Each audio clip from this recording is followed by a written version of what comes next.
বড়সড় বিপর্যয়ের মুখে দাঁড়িয়ে ভারতের উত্তরাঞ্চল, যে কোনো সময় ভয়ঙ্কর ভূমিকম্পের শঙ্কা। কিন্তু কেন?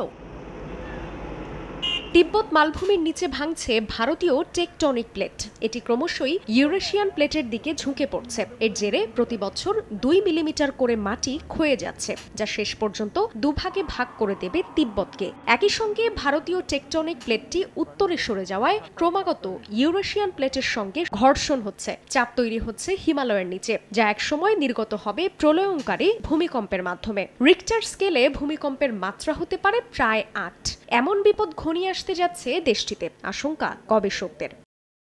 শুধু তাই নয়, পৃথিবীর সর্বোচ্চ শৃঙ্গ হিমালয় পর্বতমালার এভারেস্ট কোন শক্তির ফলে কয়েক কোটি বছর আগে সৃষ্টি হয়েছিল সেই সম্পর্কে বদলে যেতে পারে মানুষের প্রচলিত ধ্যান ধারণা। সম্প্রতি সান ফ্রান্সিসকোয় আমেরিকান জিওফিজিক্যাল ইউনিয়ন কনফারেন্সে উপস্থাপন করা গবেষণায় এসব দাবি করা হয়। টেকটনিক প্লেটের নড়াচড়ার মডেল তৈরি করে চীনের ওশান ইউনিভার্সিটির ভূপদার্থবিদ লিন লিউয়ের নেতৃত্বাধীন একটি গবেষণা দল।